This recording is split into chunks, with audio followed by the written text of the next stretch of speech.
The Mercedes G-Class has one of the weirdest backstories in all of automotive.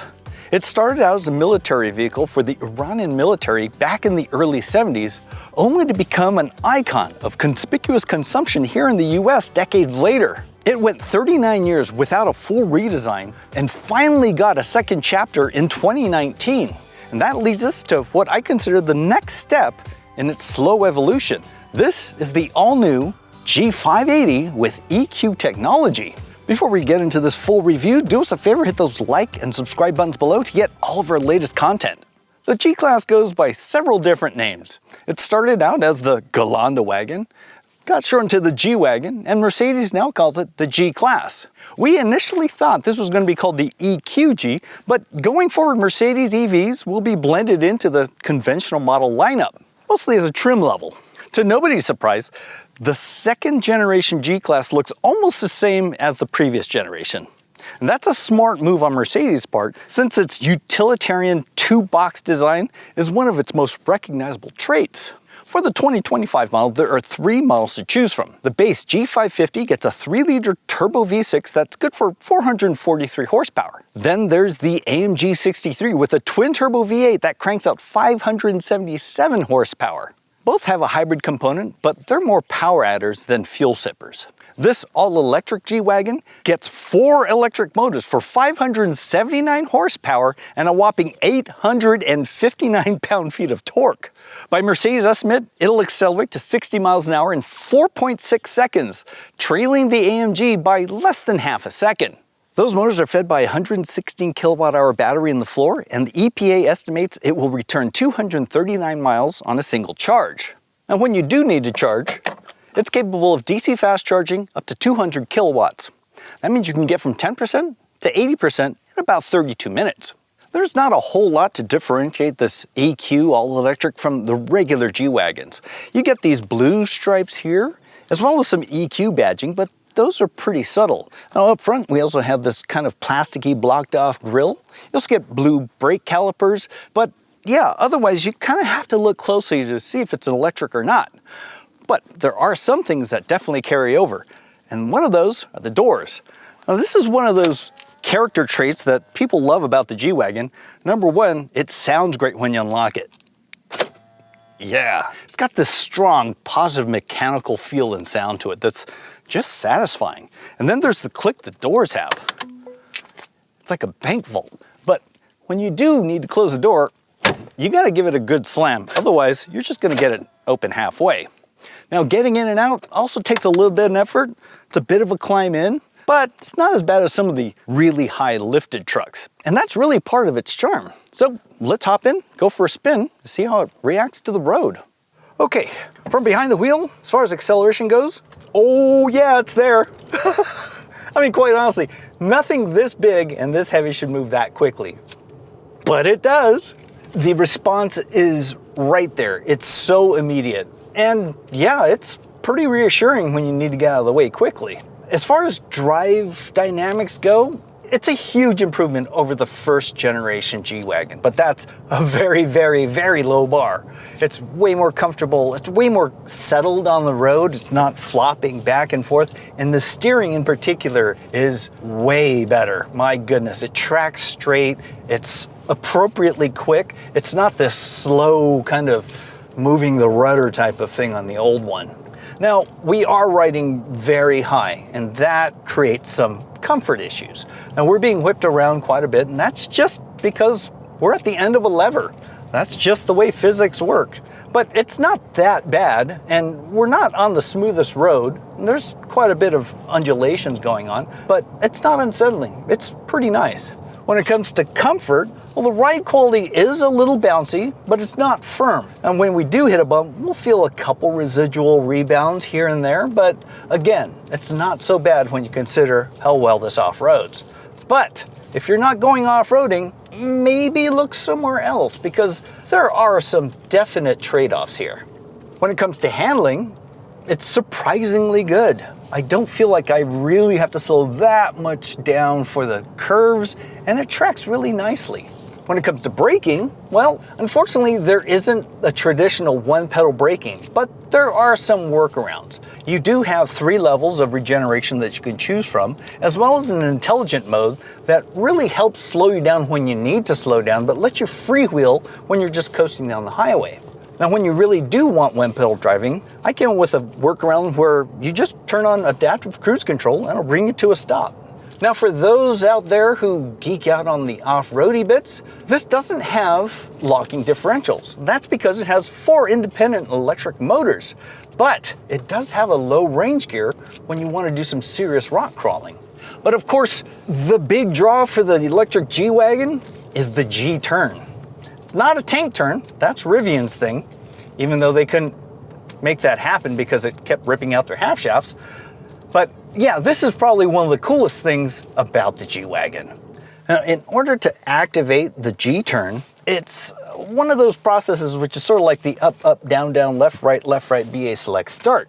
So you start off by selecting the rock drive mode, followed by low range, which means you have to go to neutral, and then you hit the G-turn button, and then you hold down a paddle, and then you spin. Oh my God!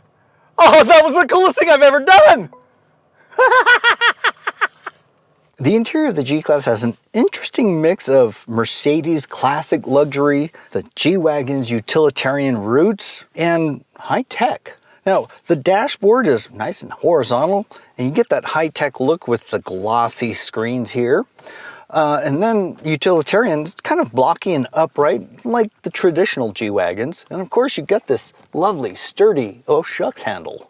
One thing that's readily apparent once you sit down in the G-Wagon is the visibility. I just feel like I can see for miles, and when you're driving in highway traffic, you can literally see over the tops of other SUVs. The seating position itself is also very upright, so it feels like you're driving a truck rather than a regular SUV. And that seems appropriate here, but it could be a little tiring on longer road trips. As far as material quality goes, it's pretty good, but not what I consider the top Mercedes lineup. That's because it needs to be a little more durable, so you got a little more harder plastics and just sturdier materials, so you're not gonna get, let's say, Maybach level of refinement in here.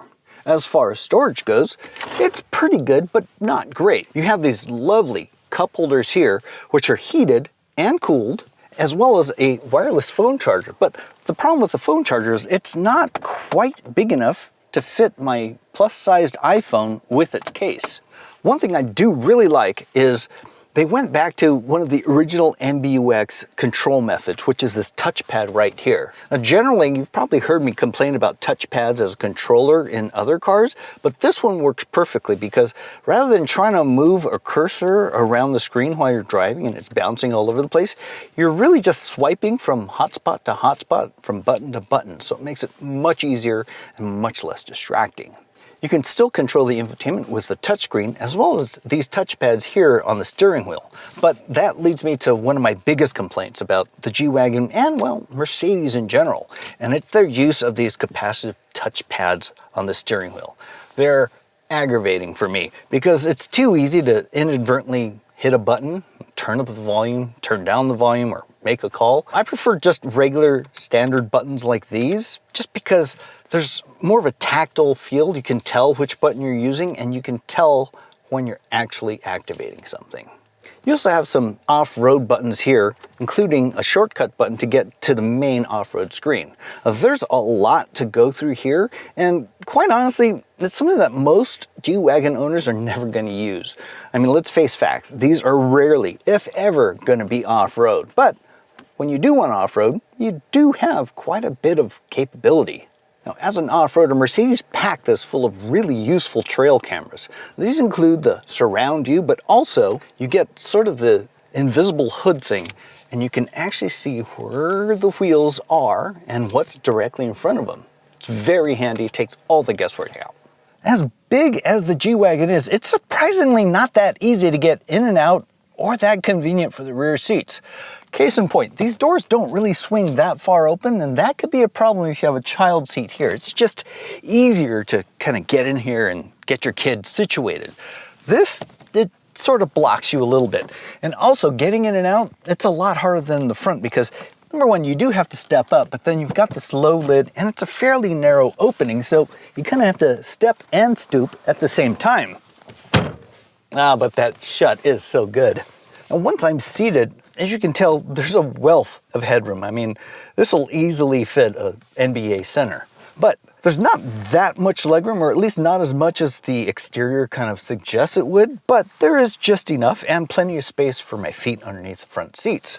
Now, these rear seats do recline, and they're set right now at their furthest back position, but normally, they're quite a bit more upright, and as you can see, there's no spring to help you push the seat back forward.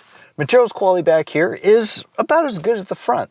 You have some padded materials here in the door. You also have this center armrest here and a handy little center pass-through. Here in the center console, you have your air vents and your own separate temperature controls. And down below, 2 USB-C ports. You also have 2 HDMI ports, so you can send content from your device to these seat back screens. The seats back here are a little flatter, but should still remain comfortable over long trips. And this top trim, you also get heated seats. As far as cargo capacity goes, you've got some advantages as well as some drawbacks. Cargo capacity comes out to 34.8 cubic feet, which isn't all that much for a mid-size SUV, but when you look at the space, it's just a big box, which means bulkier items should be able to fit without a problem. On the drawback side, there is a little bit of a hump there, so you just can't slide stuff in easily. So yeah, not much chance you're getting a washing machine fully in there. Another issue I have is this doesn't have some of the conveniences of other SUVs. There is no power liftgate, there's no hands-free liftgate, and there are no remote seat back releases here. And that's a bigger problem because it's kind of a pain to fold those seat backs down. Let me show you. In order to fold the seats flat, first you have to rotate the seat cushion up and then get this latch, and then the seat back folds down. And you can see there's yet another step up, so it really does complicate loading larger, longer items.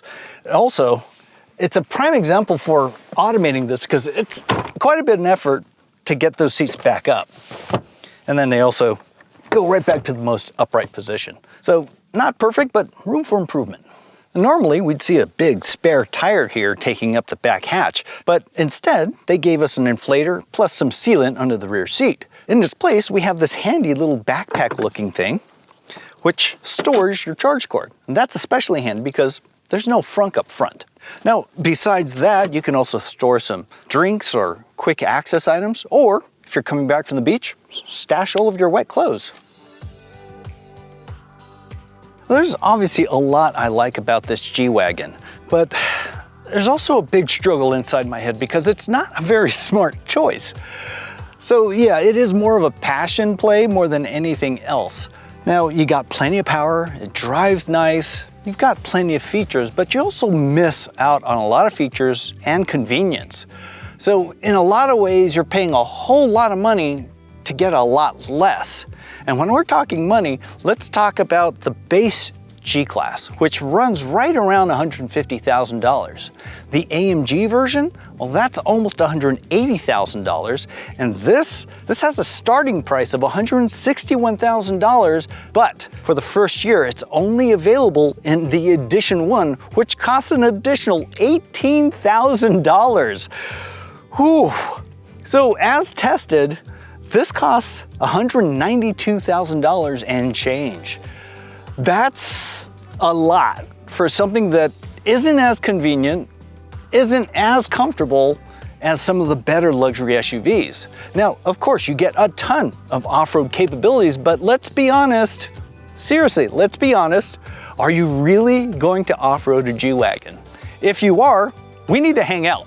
Now, you can try and justify it any way you want, maybe with fuel savings.